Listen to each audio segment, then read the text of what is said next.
What would happen if there was a full-scale nuclear war between Russia and the United States? Based on non-classified data, the aftermath might go something like this. When one side launches nuclear missiles, the other side detects them and fires back before impact. U.S. submarine-launched ballistic missiles from west of Norway start striking Russia after about 10 minutes, and Russian ones from north of Canada start hitting the U.S. a few minutes later. The very first strikes are high-altitude EMP attacks, frying electronics and power grids by creating an electromagnetic pulse of tens of thousands of volts per meter. The next strikes target command and control, as well as nuclear launch facilities. Land-based intercontinental ballistic missiles take about half an hour to arrive. Major cities are targeted, both because they contain military facilities and to stymie the enemy's post-war recovery. Some cruise missiles take hours to reach their target. Each impact creates a fireball about as hot as the core of the sun, followed by a radioactive mushroom cloud. These intense explosions vaporize people nearby and cause fires and blindness further away. The fireball expansion then causes a blast wave that damages buildings, crushing nearby ones. The United Kingdom and France have nuclear capabilities and are obliged by NATO's Article 5 to defend the US. So Russia hits them too.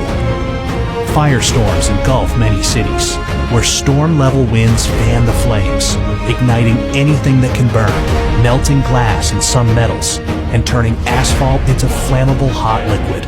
But the explosions, the electromagnetic pulse, and the radioactivity aren't the worst part.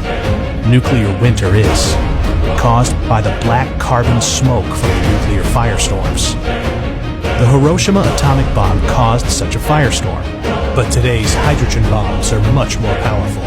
A large city like Moscow, with almost 50 times more people, can create much more smoke. And a firestorm sends plumes of black smoke up into the stratosphere, far above any rain clouds that would otherwise wash out the smoke. This black smoke gets heated by sunlight, lofting it like a hot air balloon for up to a decade.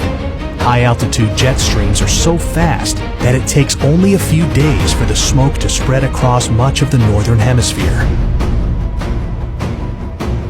In the meantime, Earth gets freezing cold, even during the summer, with farmland in Kansas cooling by about 20 degrees centigrade or 40 degrees Fahrenheit, and other regions cooling almost twice as much.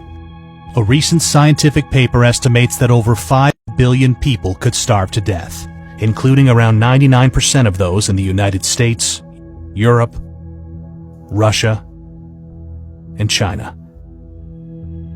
We obviously don't know how many people will survive a nuclear war. But if it's even remotely as bad as scientists think, then it has no winners, merely losers. It's easy to feel powerless, but the good news is that there is something you can do to help. Please share this video, because the more people know about nuclear war, the less likely it is that we'll start one.